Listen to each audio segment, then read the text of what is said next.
അറിവ്.comന്റെ ഈ വീഡിയോ നിങ്ങൾക്ക് ഗുണകരമാണ്, അല്ല എങ്കിൽ പുതിയ അറിവുകളെ നൽകിയെന്ന് നിങ്ങൾ വിശ്വസിക്കുന്നുവെങ്കിൽ മറക്കാതെ ഇത് നിങ്ങളുടെ കൂട്ടുകാരിലേക്ക് എത്തിക്കുക. നമുക്ക് വീഡിയോയുടെ മറ്റു ഭാഗങ്ങളിലേക്ക് പോകാം.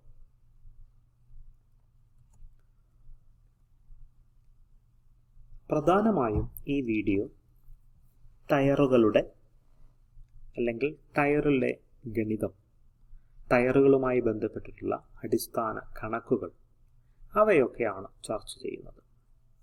നാം ഒരു ടയർ വാങ്ങി ഉപയോഗിച്ച് അത് മോശമാണ് എന്ന് കാണുന്ന സാഹചര്യത്തിൽ അതിൻ്റെ ഒരു എക്സ്പേർട്ടിനെ സമീപിക്കാതെ ഒരു സാധാരണ ടയർ ഷോപ്പിൽ പോയി നമ്മുടെ വണ്ടി കാണിച്ചിട്ട് അല്ലെങ്കിൽ നമ്മുടെ വണ്ടിയുടെ പേര് പറഞ്ഞിട്ട് അല്ലെങ്കിൽ വണ്ടിയുടെ ബ്രാൻഡ് പറഞ്ഞിട്ട് പുതിയ ടയർ വാങ്ങിച്ച് ഒരു മെക്കാനിക്കിനെ കൊണ്ട് അത് ഫിറ്റ് ചെയ്യിക്കുകയാണ് പതിവ്. ഇപ്പോൾ പുതുതായി കണ്ടുവരുന്ന ഒരു ട്രെൻഡ്, പുതിയ ടയർ വാങ്ങുന്ന സമയത്ത് പലരും ടയറിൻ്റെ സൈസിൽ വ്യത്യാസം വരുത്തി കുറേയൊക്കെ ഒരു വണ്ടിയുടെ ഒരു ലുക്കിൽ മാറ്റം വരുത്തുവാനുള്ള ഒരു പ്രവണത കണ്ടുവരുന്നുണ്ട്. അങ്ങനെ സൈസിൽ മാറ്റം വരുത്തുമ്പോൾ അതിലുള്ള ഗുണങ്ങൾ എന്തൊക്കെയാണ്, അതിലുള്ള ദോഷങ്ങൾ എന്തൊക്കെയാണ് എന്നും നമുക്ക് ഈ വീഡിയോയിലൂടെ അറിയുവാൻ ശ്രമിക്കാം. അങ്ങനെ അറിയുന്നതിന് മുന്നേ നമ്മളൊരു ടയർ വാങ്ങുമ്പോൾ എന്തൊക്കെ ശ്രദ്ധിക്കണം എന്നതിനെക്കുറിച്ച് ആദ്യം ഞാൻ പറയാം. ഓക്കെ, നമ്മളെല്ലാവരും ടയറിൽ ഇങ്ങനെ കുറേ കാര്യങ്ങൾ ശ്രദ്ധിക്കാതെ കിടക്കുന്നുണ്ട്. ടയറിൽ എഴുതിയിരിക്കുന്ന നമ്പറുകളെക്കുറിച്ചോ അതിലെഴുതിയിരിക്കുന്ന മറ്റെന്തെങ്കിലും കാര്യങ്ങളെക്കുറിച്ചോ ടയർ വാങ്ങുന്ന സമയത്ത് നമ്മൾ ശ്രദ്ധിക്കുമോ എന്ന് എനിക്കറിയില്ല. ഞാൻ ഈ അടുത്ത കാലം വരെ അങ്ങനെയുള്ള കാര്യങ്ങൾ ശ്രദ്ധിച്ചിരുന്നില്ല. ഞാനൊരു ഗണിതശാസ്ത്രാധ്യാപകനാണ്. ഈ അടുത്ത കാലത്ത് കുട്ടികളെ ടയറിലെ ഗണിതം അല്ലെങ്കിൽ ടയറുമായി ബന്ധപ്പെട്ട ഗണിതം പഠിപ്പിക്കുന്നതിനു വേണ്ടി ഞാൻ നടത്തിയ ചില അടിസ്ഥാന പഠനങ്ങളും അതുമായി ബന്ധപ്പെട്ട കണ്ടെത്തലുമാണ് ഇത്തരത്തിലൊരു വീഡിയോ ഉണ്ടാക്കുകയും അത് സാധാരണക്കാരായ നമ്മളെപ്പോലെയുള്ള എല്ലാവരും അത് ഗുണപ്പെടണമെന്ന് കരുതിയാണ് ഇത്തരത്തിലൊരു വീഡിയോ ഞാൻ ചെയ്യുവാൻ ശ്രമിച്ചത്. ഓക്കെ, ഇപ്പോൾ എൻ്റെ ക്ലാസ്സിലെ കുട്ടികൾക്ക് ഏകദേശം ടയറിനെ കുറിച്ച് ഒരു അത്യാവശ്യ ധാരണയുണ്ട്.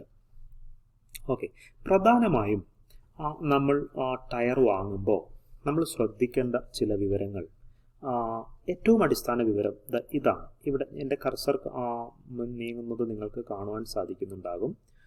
ഇവിടെ എഴുതിയിരിക്കുന്ന ഈ നമ്പർ വളരെ അത്യാവശ്യമായി ശ്രദ്ധിക്കണം. ആ നമ്പർ വളരെ പ്രധാനപ്പെട്ടതാണ്. അതായത് എന്തുകൊണ്ട് ആ നമ്പർ ശ്രദ്ധിക്കണം എന്ന് ഞാൻ ഇതിലുള്ള ഓരോ ടേംസും പറഞ്ഞതിന് ശേഷം ഞാൻ പറയുവാൻ ശ്രമിക്കാം. ഓക്കെ, നമുക്ക് ഇവിടെ ഈ ടയറിൽ നോക്കൂ, ടയർ നെയിം എന്നെഴുതിയിട്ടുണ്ട്. അതായത് അവിടെ ആ ബ്രാൻഡ്, ഇപ്പോൾ ഉദാഹരണത്തിന് ബ്രിഡ്സ്റ്റോൺ, മെഷ്ലിൻ, MRF അങ്ങനെയുള്ള ടയറുകൾ ഏതായാലും ഓക്കെ, അവിടെ ടയർ നെയിം, ഈ റൈറ്റ് സൈഡിൽ മാനുഫാക്ചറർ അത് വരുന്ന സ്ഥലമാണ്. വളരെ പ്രധാനപ്പെട്ട കാര്യം അതൊന്നുമല്ല. വളരെ പ്രധാനപ്പെട്ട കാര്യം ഈ ഇവിടെ കാണുന്ന ഈ നമ്പറുകളാണ്. എന്താണ് ഈ നമ്പറുകൾ സൂചിപ്പിക്കുന്നത്? ഓക്കെ, P എന്നത് സൂചിപ്പിക്കുന്നത് അതൊരു പാസഞ്ചർ വണ്ടിയുടെ ടയറാണോ അല്ലയോ എന്നാണ്. ഇവിടെ ഈ ഞാൻ കൊടുത്തിരിക്കുന്ന എക്സാമ്പിളിൽ അത് ഒരു പാസഞ്ചർ ടയറാണ്. അതുകൊണ്ടാണ് പിയിൽ സ്റ്റാർട്ട് ചെയ്യുന്നത്. P റെപ്രസെൻറ്റ് ചെയ്യുന്നത് പാസഞ്ചർ ടയർ എന്നുള്ളതിനെയാണ്, അല്ലെങ്കിൽ പാസഞ്ചറെയാണ്. ഇനി എന്താണ് തൊട്ടടുത്ത് കാണുന്ന 3 അക്കങ്ങൾ? 215. പല തരത്തിലുള്ള ടയറുകളുണ്ട്. നമുക്കിപ്പം 215 ടയറുകളുണ്ട്, 245 ടയറുകളുണ്ട്, 255 ടയറുകളുണ്ട്. ഓക്കെ, നമ്മൾ ഇത്തരത്തിലുള്ള ടയറുകളെ കുറിച്ചൊക്കെ നമ്മൾ അറിഞ്ഞിരിക്കണം. എന്താണ് ഇതിൻ്റെ വ്യത്യാസം, എന്താണ് ഇവ മാറിയാൽ അല്ലെങ്കിൽ ഇത് നമ്മുടെ വണ്ടിയിൽ ഘടിപ്പിച്ചാൽ നമ്മുടെ വണ്ടിക്ക് ഉണ്ടാകുന്ന ഗുണം എന്താണ്, അതിൻ്റെ ദോഷം എന്താണ് എന്നൊക്കെ നമ്മൾ കൃത്യമായി അറിഞ്ഞിരിക്കണം. അല്ലാതെ നമ്മൾ വെറുതെ കാശ് കൊടുത്ത് വണ്ടിയിൽ നമ്മുടെ വണ്ടിയുടെ പെർഫോമൻസ് കുറയുന്ന തരത്തിൽ ഒരു കാരണവശാലും വണ്ടിയിൽ ടയറുകൾ ഘടിപ്പിക്കാതിരിക്കുക. ഓക്കെ, ഈ 215 കൂടാതെ 225 അതുപോലെ 235 ടയറുകൾ ലഭ്യമാണ്. അത് നമ്മളുടെ ആവശ്യത്തിനനുസരിച്ച് മാത്രം നിങ്ങൾ കടയിൽ പോകുമ്പോൾ അത് നോക്കിയെടുക്കാൻ ശ്രമിക്കുക. എന്താണ് ആ 3 ഡിജിറ്റ് 215 സൂചിപ്പിക്കുന്നത്? ടയറിൻ്റെ വിഡ്ത്തിനെയാണ്. ഓക്കെ, ടയറിൻ്റെ വിഡ്ത്ത്, ഞാൻ അടുത്ത സ്ക്രീനിലേക്ക് പോകാം. ടയറിൻ്റെ വിഡ്ത്തിനെയാണ് ഈ 215 കൊണ്ട് സൂചിപ്പിക്കുന്നത്. അതാ നോക്കൂ, ഇവിടെ മുതൽ ഈ 2 എഡ്ജിലേക്കുള്ള ദൂരം, അതാണ് 215. എപ്പോഴും ആ നമ്പർ മില്ലിമീറ്ററിലായിരിക്കും നമുക്ക് റെപ്രസെൻ്റ് ചെയ്യുക. സി നോക്കൂ, ഈ ഒരു ടിപ്പറാണ്. ഈ ടിപ്പറിൻ്റെ ടയർ നോക്കൂ, ഇതിൻ്റെ ഈ ഫ്രണ്ട് വിഡ്ത്ത്, ഇതാണ് width of the tyre. Okay, ആ വിഡ്ത്ത് ഓഫ് ദി ടയറിനെയാണ് ആ 3 ഡിജിറ്റുകൾ സൂചിപ്പിക്കുന്നത്. ആ വിഡ്ത്ത് ഓഫ് ദി ടയർ അത്ര ഇമ്പോർട്ടൻ്റ് ആണോ? അതെ, വിഡ്ത്ത് ഓഫ് ദി ടയർ എന്ന് പറയുന്നത് വളരെ ഇമ്പോർട്ടൻ്റ് ആയിട്ടുള്ള ഒരു ഫാക്ടറാണ്. ടയർ മാത്തിൽ അതിന് വളരെ ഇമ്പോർട്ടൻസ് ഉണ്ട്. ബിക്കോസ് നമ്മൾ ടയറിൻ്റെ ആസ്പെക്ട് റേഷ്യോ എന്ന് പറയുന്നത് ടയറുമായി ബന്ധപ്പെട്ട വളരെ പ്രധാനപ്പെട്ട ഒരു ഗണിത ഭാഗമാണ്. ആസ്പെക്ട് റേഷ്യോയും ടയറിൻ്റെ പെർഫോമൻസുമായി വളരെ ബന്ധമുണ്ട്. Height of the tyre divided by width of the tyre ആണ് ആസ്പെക്ട് റേഷ്യോ. അത് നമ്മുടെ തൊട്ടു മുന്നിലത്തെ സ്ക്രീനിൽ പരാമർശിച്ചിട്ടുണ്ട്. ഓക്കെ, ഇവിടെ ഈ 3 ഡിജിറ്റിന് ശേഷം മറക്കരുത്, ഈ 3 ഡിജിറ്റ് വളരെ പ്രധാനപ്പെട്ടതാണ്. ഈ 3 ഡിജിറ്റിന് ശേഷം ഒരു ബാറിന് ശേഷം വരുന്ന ആ നമ്പർ, 2 അക്ക നമ്പർ 65, അത് റേഷ്യോ ആണ്. റേഷ്യോ മീൻസ് ഞാൻ നേരത്തെ സൂചിപ്പിച്ച ആസ്പെക്ട് റേഷ്യോ, അതായത് ടയറിൻ്റെ ഹൈറ്റും ടയറിൻ്റെ വിഡ്ത്തും തമ്മിലുള്ള, ടയറിൻ്റെ ഹൈറ്റിനെ വിഡ്ത്ത് കൊണ്ട് ഭാഗിക്കുമ്പോൾ കിട്ടുന്ന റേഷ്യോ, അത് പെർസെൻറ്റേജിലായിരിക്കും കൊടുത്തിരിക്കുക. അതാണ് ആസ്പെക്ട് റേഷ്യോ.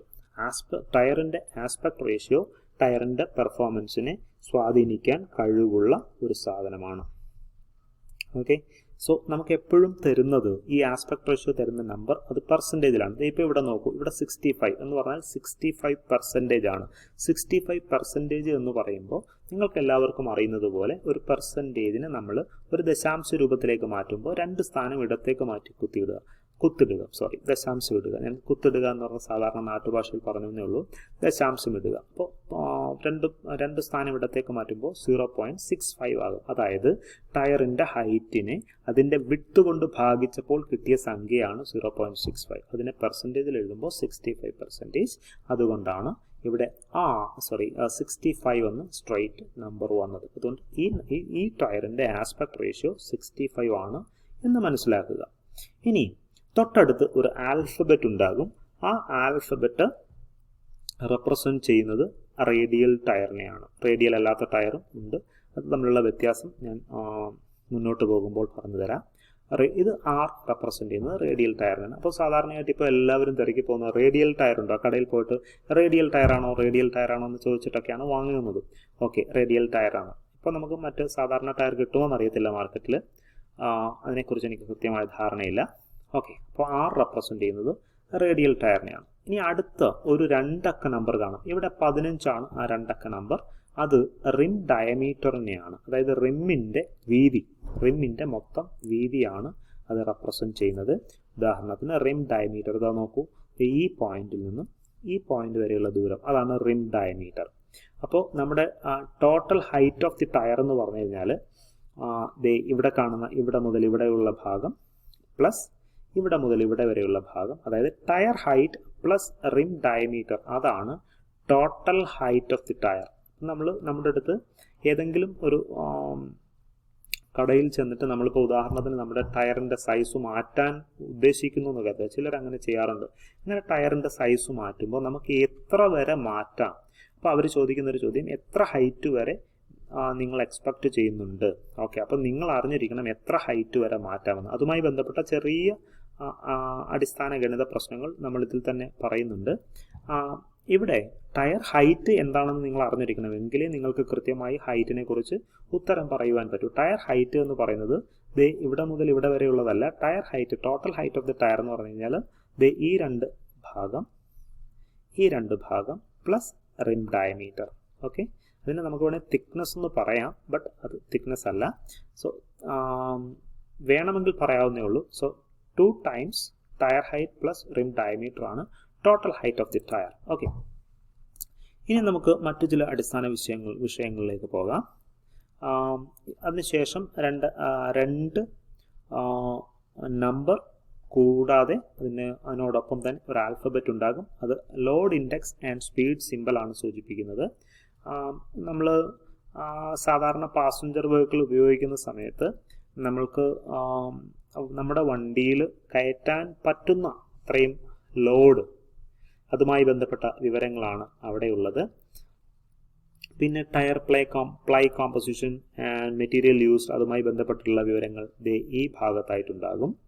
വളരെ പ്രധാനപ്പെട്ട ഒരു കാര്യം എനിക്ക് സൂചിപ്പിക്കാനുള്ളത് ടയർ ഐഡന്റിഫിക്കേഷൻ നമ്പർ. നമ്മൾ ഈ ട്രെഡ് വെയർ, ട്രാക്ഷനോ ടെമ്പറേച്ചർ ഗ്രേഡ്സോ ഒന്നും നമ്മുടെ ഇന്ത്യൻ കാലാവസ്ഥയിൽ വളരെയധികം ശ്രദ്ധിക്കേണ്ട ഒരു കാര്യമല്ല.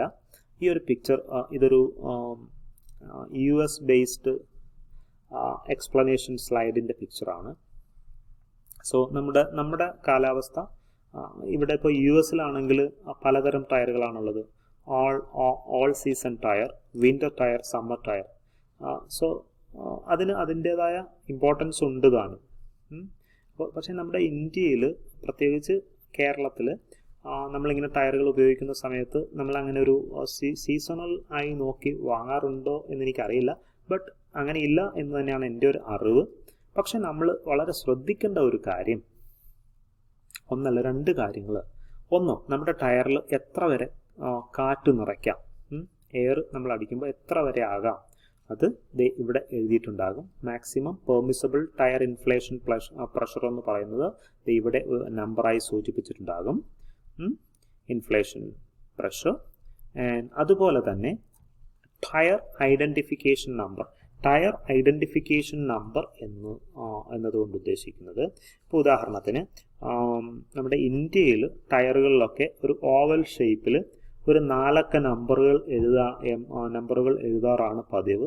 പക്ഷേ ഇവിടെ US-ൽ ഡോട്ട് എന്നതിന് ശേഷം ആ 4 അക്ക നമ്പർ എഴുതുകയാണ് പതിവ്. നമ്മളിപ്പോൾ ഇന്ത്യയിലെ കാര്യമാണ് സംസാരിക്കുന്നത്, പ്രത്യേകിച്ച് കേരളത്തിലെ കാര്യമാണ്. ഇന്ത്യയിൽ എല്ലായിടത്തും ഒരുപോലെയാണ്. ബട്ട് ഞാനിപ്പോൾ വീഡിയോ ചെയ്യുന്നത് മലയാളത്തിലായതുകൊണ്ട് എൻ്റെ പ്രേക്ഷകർ മലയാളികളായിരിക്കും എന്നുള്ളത് കൊണ്ടും ഞാൻ നമ്മുടെ കേരളത്തെ സംബന്ധിച്ച് തന്നെ പറയുന്നു. നമ്മുടെ അവിടെ ടയറുകൾ ഉപയോഗിക്കുമ്പോൾ ഇന്ത്യൻ മാനുഫാക്ചേഴ്സ് ടയറിൽ ഇങ്ങനെ dot means department of transportation എന്നാണ് ഉദ്ദേശിക്കുന്നത്. അത് ഇൻ്റർനാഷണലി അക്സെപ്റ്റഡ് ആണ്. ബട്ട് ഇന്ത്യൻ ടയറുകളിൽ നമ്മുടെ മാനുഫാക്ചേഴ്സ് നമ്മുടെ ലോക്കൽ അവൈലബിൾ ആയിട്ടുള്ള സാധനം, ഇപ്പം കൂടുതൽ നമ്മുടെ നാട്ടിലുള്ളത് MRF ആണെന്ന് തോന്നുന്നു. അപ്പോൾ MRFൻ്റെ ടയർ വാങ്ങിച്ചാൽ അതിൽ MRF മീൻസ് ഡിപ്പാർട്ട്മെൻറ്റ് ഓഫ് ട്രാൻസ്പോർട്ടേഷൻ്റെ സിമ്പിൾ ഒന്നും കാണില്ല. ഒരു ഓവൽ ഷേപ്പിലൊരു നമ്പർ ഉണ്ടാകും. ആ നമ്പറാണ് എന്ത് റെപ്രസെൻ്റ് ചെയ്യുന്നത്, ഇതിൻ്റെ year of production. Year of production വളരെ ഇമ്പോർട്ടൻ്റ് ആണ്. ടയർ വാങ്ങുമ്പോൾ നിങ്ങൾക്ക് വില കുറഞ്ഞ ടയർ കിട്ടുന്നുണ്ടെങ്കിൽ ശ്രദ്ധിക്കുക, നിങ്ങൾ കൃത്യമായും ആ ടയറിൻ്റെ ഇയർ ഓഫ് പ്രൊഡക്ഷൻ ശ്രദ്ധിക്കണം. വളരെ കൃത്യമായും അത് ശ്രദ്ധിക്കണം. ഇയർ ഓഫ് പ്രൊഡക്ഷൻ 4 അക്ക നമ്പറാണ് വരുന്നത്. ആ 4 അക്ക നമ്പറിൽ ആദ്യത്തെ 2 നമ്പർ വീക്ക്, ഏത് വർഷത്തിലെ ഏത് വീക്കിലാണ് ഇത് പ്രൊഡ്യൂസ് ചെയ്തു എന്നുള്ളതാണ് പറയുന്നത്. ഇപ്പോൾ ഉദാഹരണത്തിന് ഞാനൊരു ഉദാഹരണം പറയാം. 4016 എന്ന് പറയുമ്പോൾ ഫസ്റ്റ് 2 ഡിജിറ്റ് 40 മീൻസ് 40 എന്ന് പറഞ്ഞാൽ 40th വീക്ക്, 40ാമത്തെ ആഴ്ച. 4016 എന്നല്ലേ ഞാൻ പറഞ്ഞത്. അപ്പോൾ 16, അവസാനത്തെ 2 ഡിജിറ്റ് കൂടെ ചേർക്കുമ്പോൾ 16. അപ്പോൾ 2016 40ാമത്തെ ആഴ്ച പ്രൊഡ്യൂസ് ചെയ്ത അല്ലെങ്കിൽ മാനുഫാക്ചർ ചെയ്ത ഒരു ടയറാണ് അത് എന്ന് നമുക്ക് മനസ്സിലാക്കാം. അതുകൊണ്ട് ടയറിന് ഡിസ്കൗണ്ട് സെയിൽ വരുന്ന സമയത്ത് ഓടിപ്പോയിട്ട് അത് വാങ്ങരുത്. ഈ സാധനം അറിഞ്ഞു വെച്ചതിന് ശേഷം അതിനുശേഷം മാത്രമേ അത് പോയി വാങ്ങുവാൻ ശ്രമിക്കാവൂ. അല്ലെങ്കിൽ നിങ്ങൾക്ക് അബദ്ധം പറ്റും, ടയറിന് ലൈഫ് ഉണ്ടാകില്ല. അത് വളരെ വളരെ ശ്രദ്ധിക്കേണ്ട വളരെ പ്രധാനപ്പെട്ട ഒരു കാര്യമാണ്. അതുപോലെ നമ്മുടെ ടയർ സൈസ് എങ്ങനെ നമ്മളെ ബാധിക്കുന്നു എന്നത് വളരെ അറിഞ്ഞിരിക്കേണ്ട ഒരു കാര്യമാണ്. ടയറിൻ്റെ വലിപ്പ വ്യത്യാസം, അതായത് ടയർ ഇപ്പം ഇവിടെ US-ൽ ഞാൻ ഒരുപാട് കണ്ടിട്ടുണ്ട് ആൾക്കാർ വണ്ടിക്ക് അനുയോജ്യമല്ലാതെ തരത്തിലുള്ള ടയറുകൾ വണ്ടിയിൽ ഉപയോഗിക്കുന്നത്. പലപ്പോഴും വളരെ അത്ഭുതപ്പെട്ടിട്ടുണ്ട്. അതിന് കുറച്ച് പോസിറ്റീവ്സും അതായത് അഡ്വാൻറ്റേജസും ഡിസഡ്വാൻറ്റേജസും ഉണ്ട്. അഡ്വാൻറ്റേജസ് മാത്രമല്ല ഡിസഡ്വാൻറ്റേജസ് ഉണ്ട്. എന്നാൽ ഡിസഡ്വാൻറ്റേജസ് മാത്രമല്ല അഡ്വാൻറ്റേജസ് ഉണ്ട് താനും. എന്തൊക്കെയാണ് അത് എന്നത് നമ്മൾ വളരെ അറിഞ്ഞിരിക്കേണ്ട ഒരു കാര്യമാണ്. അതായത് ടയറിൻ്റെ ഈ വലിപ്പ വ്യത്യാസം വണ്ടിയുടെ ആക്സിലറേഷൻ, ബ്രേക്കിംഗ്, ഫ്യൂവൽ എക്കോണമി എന്നിവയെ കൃത്യമായി അല്ലെങ്കിൽ കാര്യമായി ബാധിക്കുന്ന ഒന്ന് തന്നെയാണ്. നമ്മൾ വലിപ്പം കൂട്ടുന്നത് കൊണ്ട്, അത് വലിപ്പ വ്യത്യാസം വരുത്തുന്നത് കൊണ്ട്, അത് കൃത്യമായ കണക്കുകൂട്ടലുകൾ ഇല്ലാതെയാണ് വലിപ്പ വ്യത്യാസം വരുത്തുന്നതെങ്കിൽ അത് നമ്മുടെ വണ്ടിയുടെ പെർഫോമൻസിനെ, പ്രത്യേകിച്ച് ഫ്യൂവൽ എക്കണോമിയെ ഏകദേശം ഒരു 25% വരെ അത് ബാധിക്കുവാൻ സാധ്യതയുണ്ട്. അതുകൊണ്ട് ടയറുകൾ മാറുന്ന സമയത്ത് ഒരു കാരണവശാലും അനാവശ്യമായ വണ്ടിക്ക് അനുയോജ്യമല്ലാത്ത തരത്തിൽ അത് ചെയ്യാതെ ഇരിക്കുക. ഇനി എങ്ങനെയാണ് ഈ ടയറും വണ്ടിയുടെ ടയറും അതിൻ്റെ ഡയമീറ്ററും റിലേറ്റഡ് ആയിട്ടുള്ളത് എന്നുകൂടി നമ്മൾ അറിയണം. അതിന് കുറച്ച് മറ്റടിസ്ഥാന വിവരങ്ങൾ അറിയേണ്ടത് വളരെ അത്യാവശ്യമാണ്. ഇപ്പോൾ വലിപ്പം കൂടുതലുള്ള ടയറുകൾ ഒരു റെവല്യൂഷനിൽ മറ്റു ടയറുകളെ അപേക്ഷിച്ച് കൂടുതൽ ദൂരം കവർ ചെയ്യും. ഇപ്പോൾ ഉദാഹരണത്തിന് ഒരു ഡയമീറ്റർ ഒരു 16 ഇഞ്ച് റിമ്മാണെന്നിരിക്കട്ടെ. 15 inch rim. 15 ഇഞ്ച് റിമ്മിന് ഒരു 4 8, അപ്പം 15 തൊട്ട് 24 ഇഞ്ച് ഉള്ള ഒരു ടയറാണെന്ന് എനിക്ക് സപ്പോസ്, ആ ഒരു മെഷർമെന്റിൽ ടയർ ഉണ്ടോ എന്ന് എനിക്കറിയില്ല. ബട്ട് 24 ഇഞ്ച് ടയറാണെന്നിരിക്കട്ടെ. ആ 24 ഇഞ്ച് ടയറിന്റെ സ്ഥാനത്ത് ഞാനൊരു 30 ഇഞ്ച് ടയർ ഫിറ്റ് ചെയ്യുന്നു. അത് സ്യൂട്ടബിൾ ആകാൻ സാധ്യതയില്ല, ആദ്യം ഞാനത് പറയാം.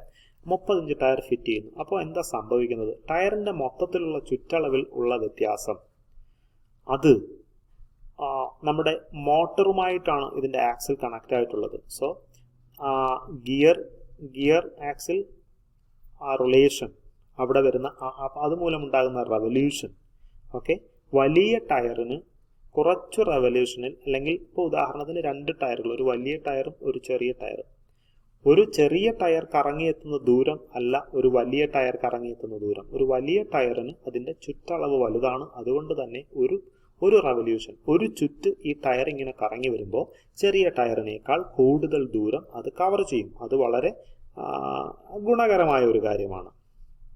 പിന്നെ അതുകൊണ്ട് തന്നെ നമുക്ക് ഈ ഗിയറിംഗ് എന്ന് പറയുന്ന ഒരു പ്രോസസ്സ് ഒരു പരിധി വരെ ഈ വലിപ്പ കൂടുതലുള്ള ടയർ കൊണ്ട് നമുക്ക് ഒഴിവാക്കാനും പറ്റും. പിന്നെ അത് മാത്രമല്ല, റെവല്യൂഷൻ പെർ മിനിറ്റ്, RPM എന്ന് പറയുന്ന സാധനം, റെവല്യൂഷൻ പെർ മിനിറ്റ്, അത് എഞ്ചിന്റെ RPM, അത് നമുക്ക് മിനിമൈസ് ചെയ്യാം. അത് ഒരു ടയർ ഗിയർ ആക്സിൽ റിലേഷനിലുള്ള ഒരു വേരിയേഷൻ ആണ്. അതുകൊണ്ട് തന്നെ നമുക്ക് RPM മിനിമൈസ് ചെയ്യാം.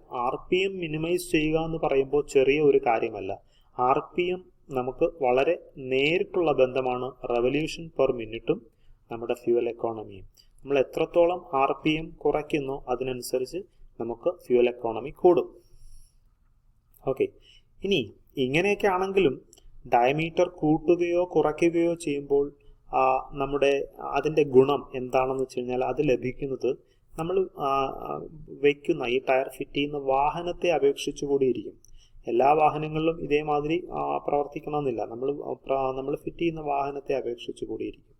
ഇതിൽ എന്തുകൊണ്ടാണ് ഞാൻ അങ്ങനെ പറയാൻ കാരണം? ഓക്കെ, ഇതാണ് കാരണം. വാഹനത്തിൻ്റെ ടോർക്ക് കർവ് എന്ന് പറയുന്ന ഒരു അടിസ്ഥാന ഘടകമുണ്ട്. ഈ ടോർക്ക് കർവ് വളരെ പ്രധാനപ്പെട്ട ഒന്നാണ്. എന്താ ഈ ടോർക്ക് എന്ന് പറഞ്ഞാൽ? ടോർക്ക് എന്ന് പറഞ്ഞാൽ ട്വിസ്റ്റിംഗ് ഫോഴ്സ് ആണ്. വണ്ടിയെ കറക്കുന്നതിനുള്ള ഒരു ബലമായിട്ട് തൽക്കാലം അത്രയും നമുക്ക് മനസ്സിലാക്കാം, ഒരു ട്വിസ്റ്റിംഗ് ഫോഴ്സ് ആണ്. ഇനി ചെറിയ എഞ്ചിനുകൾ ചെറിയ അളവിലുള്ള ടോർക്ക് മാത്രമേ ഒരു റെവല്യൂഷൻ പെർ മിനിറ്റിൽ ഉണ്ടാകും. നമ്മുടെ വണ്ടി ചെറിയ അത് ചെറിയ ഒരു RPM ഉണ്ടാക്കും. അതുകൊണ്ട് തന്നെ നമുക്ക് എന്ത് വേണം? പവർ കൂടുതൽ വേണം. കാരണം വണ്ടി പോകണമെങ്കിൽ പവർ കൂടുതൽ വേണം. അപ്പോൾ പവർ കൂട്ടുവാനായിട്ട് നമുക്ക് എന്ത് വേണം? RPM കൂട്ടണം, റെവല്യൂഷൻ പെർ മിനിറ്റ് കൂട്ടണം. അപ്പോൾ ഉയർന്ന ടോർക്ക് പ്രൊഡ്യൂസ് ചെയ്യാൻ കഴിയുന്ന ഒരു റെവല്യൂഷൻ പെർ മിനിറ്റ് ആണ് നമുക്ക് എന്തിനു വേണ്ടത്? എഞ്ചിന്റെ എഫിഷ്യൻസി ഉയർത്തുവാൻ സാധ്യമാക്കുന്നത്. അപ്പോൾ നമുക്ക് എഞ്ചിൻ എഫിഷ്യൻസി ഉയരണമെങ്കിൽ ഉയർന്ന ടോർക്ക് പ്രൊഡ്യൂസ് ചെയ്യണം. ഉയർന്ന torque in the sense twisting force produce ചെയ്യണം. അപ്പോൾ അങ്ങനെ ഉണ്ടാവുന്നത് കൊണ്ട്, ഉയർന്ന ടോർക്ക് പ്രൊഡ്യൂസ് ചെയ്യാൻ കഴിയുന്നത് കൊണ്ട് നമ്മുടെ എഞ്ചിൻ എഫിഷ്യൻസി അതുവഴി നമുക്ക് കൂട്ടിയെടുക്കാം. ഓക്കെ, അതുപോലെ മറ്റൊന്നാണ് gearing effect. Gearing effect means നമ്മുടെ, ഞാനത് ആദ്യമേ നേരത്തെ സൂചിപ്പിച്ചിരുന്നു, നമുക്ക് ടോർക്ക്, ട്വിസ്റ്റിംഗ് ഫോഴ്സ് അതിൻ്റെ പീക്കിൽ ഉണ്ടാക്കിയെടുക്കണം, എങ്കിൽ മാത്രമേ നമ്മുടെ എഞ്ചിൻ എഫിഷ്യൻ്റ് എഞ്ചിനാണെന്ന് പറയാൻ പറ്റൂ. ചുരുങ്ങിയ സമയം കൊണ്ട് ആ ടോർക്ക് എഫക്റ്റ് അല്ലെങ്കിൽ പീക്ക് ടോർക്ക് നമുക്ക് ഉണ്ടാക്കിയെടുക്കാൻ കഴിയുന്നു. അങ്ങനെയാണെങ്കിൽ മാത്രമേ നമുക്ക് നമ്മുടെ വണ്ടിയുടെ എഞ്ചിൻ വളരെ എഫിഷ്യൻ്റ് ആണ് എന്ന് പറയാൻ പറ്റും. അപ്പോൾ അതിനുവേണ്ടി വണ്ടി ഗിയേർഡ് ആയിരിക്കണം. പിന്നെ മറ്റൊരു കാര്യം, നമ്മുടെ വണ്ടിയുടെ ടയർ, നമ്മൾ സാധാരണ ടയറിൽ ഒരു വ്യത്യാസം ഉണ്ടാവും, പക്ഷേ ടയർ അസാധാരണമാം വിധം വലുതായാൽ അത് നമ്മുടെ വണ്ടിയുടെ പെർഫോമൻസിനെ ഉറപ്പായും ബാധിക്കും. അതായത് കൂടുതൽ എണ്ണ ഉപയോഗിച്ച് നമുക്ക് RPM ക്രിയേറ്റ് ചെയ്യേണ്ടി വരും. ഫ്യൂവൽ പെർഫോമൻസ് ആണ് അല്ലെങ്കിൽ ഫ്യൂവൽ എക്കോണമിയാണ് ഇവിടെ ഉദ്ദേശിച്ചത്. അപ്പോൾ കൂടുതൽ എണ്ണ ഉപയോഗിച്ച് നമുക്ക് ഈ RPM ക്രിയേറ്റ് ചെയ്യേണ്ടി വരും. അതുപോലെ തന്നെ ടയർ ആവശ്യമായ അളവിലും കുറവായാലും പ്രശ്നമാണ്. അപ്പം നമുക്ക് ടയർ ആവശ്യമായ അളവിലും കൂടുതലാകാനും പറ്റില്ല, ടയർ ആവശ്യമായ അളവിലും കുറവാകാനും പറ്റില്ല. ടയർ ആവശ്യമായ അളവിലും കുറവായാൽ എന്ത് സംഭവിക്കും? എഞ്ചിൻ ആവശ്യമായതിലും വേഗതയിൽ സ്പിൻ ചെയ്യേണ്ടി വരും. നമുക്ക് നമ്മുടെ വണ്ടിയുടെ മാനുഫാക്ചേഴ്സ് സ്പെസിഫൈ ചെയ്തിട്ടുള്ള ഒരു മെഷർമെൻറ്റിൽ നിന്നും താഴെയാണ് നമ്മുടെ ടയർ സൈസ് എങ്കിൽ എന്ത് സംഭവിക്കും ചോദിച്ചാൽ, നമ്മുടെ വണ്ടി മൂവ് ചെയ്യുന്നതിന് വേണ്ടിയിട്ട് നമ്മുടെ എൻജിൻ കൂടുതൽ കറങ്ങേണ്ടി വരും, കൂടുതൽ സ്പിൻ ചെയ്യേണ്ടതായി വരും. അപ്പോൾ അതുമൂലം എന്ത് സംഭവിക്കും? എൻജിൻ സ്പിൻ ചെയ്യുന്നത് മൂലം യൂഷ്വലി പവർ ആണല്ലോ അവിടെ ഉണ്ടാക്കിയെടുക്കുന്നത്, പവർ ക്രിയേറ്റ് ചെയ്യുകയാണ്. അപ്പോൾ അനാവശ്യമായി സ്പിൻ ചെയ്യുന്നത് മൂലം നമുക്കവിടെ ഫ്യൂവൽ നഷ്ടപ്പെടുന്നു, അല്ലെങ്കിൽ പവർ വേസ്റ്റ് ആകുന്നു എന്ന് പറയാം. അതുമൂലം നമുക്ക് ഫ്യൂവൽ ഇല്ലാതെയാകുന്നു. ഇനി അതുപോലെ മറ്റൊരു കാര്യം, നമ്മൾ വേഗത നിയന്ത്രിക്കുന്നതിനായി അല്ലെങ്കിൽ മെയിൻറ്റെയിൻ ചെയ്യുന്നതിനായി ഉയർന്ന ടോർക്ക് ക്രിയേറ്റ് ചെയ്യേണ്ട വാഹനങ്ങളിൽ നമുക്ക് വേണമെങ്കിൽ വലിയ ഡയമീറ്റർ ഉള്ള ടയർ ഉപയോഗിക്കാം.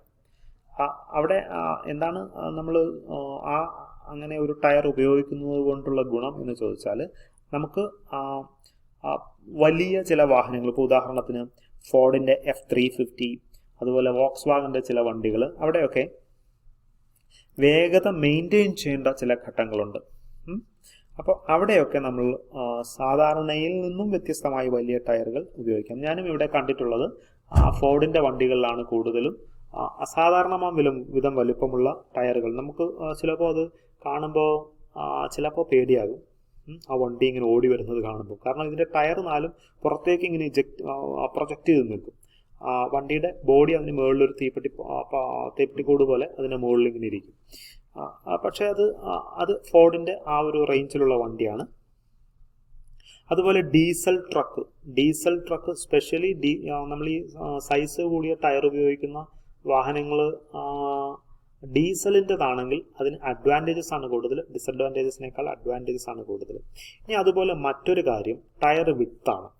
ടയർ വിഡ്ത്ത് കൂട്ടുന്നത് ശരിക്കും ഫ്യൂവൽ എക്കോണമിയെ ബാധിക്കും. കാരണം ടയറിൻ്റെ വിഡ്ത്ത് കൂടുമ്പോൾ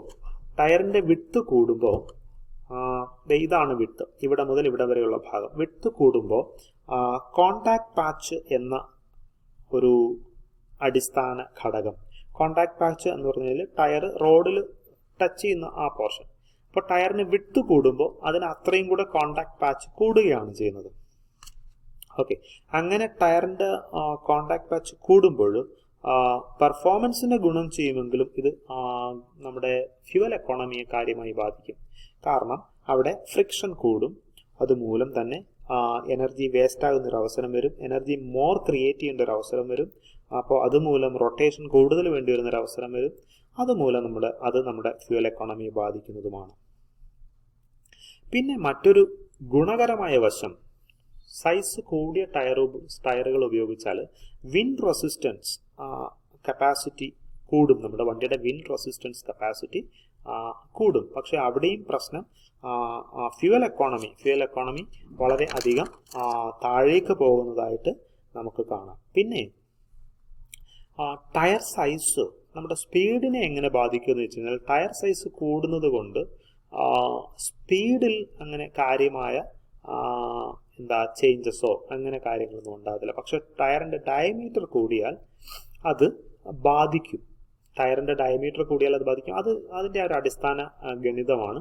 നമ്മളിപ്പോൾ ടയറിന് ഡയമീറ്റർ കൂടിയ ടയറും ഡയമീറ്റർ കുറഞ്ഞ ടയറും മീൻസ് അതിൻ്റെ സർക്കംഫറൻസിൽ വേരിയേഷൻ ഉണ്ടാകാം. സർക്കംഫറൻസ് മീൻസ് ചുറ്റളവിൽ വേരിയേഷൻ ഉണ്ടാകാം. ചുറ്റളവിൽ വരുന്ന variation rotation or revolution per minute എന്ന് പറയുന്ന കാര്യത്തിലേക്ക് പോകുമ്പോൾ കൂടുതൽ ഡിസ്റ്റൻസ് കവർ ചെയ്യാം. ഇനിയും ഒരേ റെവല്യൂഷൻ പെർ മിനിറ്റിൽ ഡയമീറ്റർ കൂടിയ ടയറുകൾ കൂടുതൽ ദൂരം കവർ ചെയ്യുന്നു എന്ന അടിസ്ഥാന ഗണിതമാണ് ഞാൻ നേരത്തെ പറഞ്ഞ കാര്യത്തിലുള്ളത്. എങ്കിലും വലിയ ടയർ വണ്ടിയുടെ ആകെ ഭാരത്തെ വർദ്ധിപ്പിക്കുന്നു എന്നുള്ള ഒരു കാര്യമുണ്ട്. നമ്മളിപ്പോൾ ടയർ വാങ്ങുമ്പോൾ ടയറിനൊരു വെയിറ്റ് ഉണ്ടല്ലോ, ഒരു മാസ് ഉണ്ട്. അപ്പോൾ ആ വലിയ ടയർ വണ്ടിയുടെ ആകെ ഭാരത്തെ വർദ്ധിപ്പിക്കുന്നു എന്നുള്ള കാര്യം കൂടി പരിഗണിക്കുമ്പോൾ അത് വണ്ടിയുടെ ആക്സിലറേഷനെ കുറയ്ക്കാനേ ഉപകരിക്കും. വണ്ടിയുടെ ഭാരം കൂടുന്നതിനനുസരിച്ച് ആക്സിലറേഷൻ കുറയും. അതുപോലെ തന്നെ ഇനേർഷ്യ കൂടുകയും ചെയ്യും. ആക്സിലറേഷനും ഇനേർഷ്യയും രണ്ട് സയന്റിഫിക് ടേംസ് ആണ്. സോ ആക്സിലറേഷൻ കുറയ്ക്കുകയും ഇനേർഷ്യ കൂടുകയും ചെയ്യുന്ന ഒരു അവസരത്തിൽ അത് നമ്മുടെ വണ്ടിയുടെ total performance in the sense നമ്മളൊക്കെ നാട്ടിൽ വണ്ടി ഓടിക്കുമ്പോൾ കൂടുതലും നോക്കുന്നത് വണ്ടി ഓടുമ്പോൾ എത്ര എണ്ണയാകുന്നു എന്നാണ്, എത്ര ഫ്യൂവൽ ആകുന്നു. അപ്പോൾ ആ ഫ്യൂവൽ പെർഫോമൻസിനെ അത് ബാധിക്കും. അതുപോലെ തന്നെ നമ്മൾ ഈ നമ്മളൊരു വണ്ടി വാങ്ങുന്ന സമയത്ത് വണ്ടിയുടെ മൈലേജിനെ കുറിച്ച് നമ്മൾ ആദ്യം ചോദിക്കും, എത്ര മൈലേജ് കിട്ടുമെന്നാണ് ചോദിക്കുന്നത് എല്ലാവരും. വണ്ടിയുടെ അടിസ്ഥാന വിവരം അറിയാവുന്നവരും അടിസ്ഥാന വിവരം അറിയാത്തവരും ആദ്യം ചോദിക്കുന്ന ചോദ്യം ഒരു വണ്ടിയെ സംബന്ധിച്ച് എത്ര മൈലേജ് ഉണ്ടെന്നാണ്. ഓക്കെ, അങ്ങനെ മൈലേജിന്റെ ഭാഗത്തേക്ക് വരുമ്പോൾ കൂടുതൽ നമുക്കിതിനെ അടുത്തറിയാം അല്ലെങ്കിൽ അടുത്ത് പറയാൻ പറ്റുന്ന ചില കണക്കുകൾ. വലിയ ടയറുകൾ ഹൈവേകളിൽ നമുക്ക് ഉയർന്ന മൈലേജ് നൽകും. കാരണം അവിടെ നമ്മളിങ്ങനെ ചവിട്ടിപ്പോകണ്ട, കുണ്ടും കുഴിയും അങ്ങനൊന്നുമില്ല. നമ്മുടെ കേരളത്തിലെ റോഡുകളെ മറന്നുകൊണ്ടല്ല പറയുന്നത് ഞാൻ. നമ്മുടെ കേരളത്തിലെ റോഡുകൾ ഹൈവേകൾ വളരെ നല്ലതാണ് എന്നുള്ള ഒരു സ്വപ്നം മനസ്സിൽ സൂക്ഷിച്ചുകൊണ്ട് പറയുകയാണ്. വലിയ ടയറുകൾക്ക് ഹൈവേകളിൽ ഉയർന്ന മൈലേജ് ലഭിക്കും. കാരണം അവിടെ എഞ്ചിന്റെ റെവല്യൂഷൻ പെർ മിനിറ്റ് ഉയർത്താതെ തന്നെ കൂടുതൽ ദൂരം സഞ്ചരിക്കുവാൻ കഴിയും. അത് നല്ല റോഡുകളിലൊക്കെ സഞ്ചരിച്ചാൽ അത് മനസ്സിലാകും. നമ്മുടെ മലയാളികൾക്ക് ആ ഭാഗ്യം അതിവിദൂരമല്ലാത്ത ഭാവിയിൽ ഉണ്ടാകും എന്ന് പ്രതീക്ഷിക്കാം. പിന്നെ മറ്റൊരു കാര്യം, ഇത് ഈ ഹൈവേ മാറി ചെറിയ ഇടത്തരം ടൗണുകളിലേക്ക് മാറുന്ന സമയത്ത് നമ്മൾ ഈ വലിയ ടയറിൽ നിന്നും മാറി ചിന്തിക്കേണ്ടതായ ഒരവസ്ഥ വരും. കാരണം ടൗണുകളിലൊക്കെ എന്ന് പറയുമ്പോൾ ട്രാഫിക് ഉള്ള സ്ഥലമായിരിക്കും.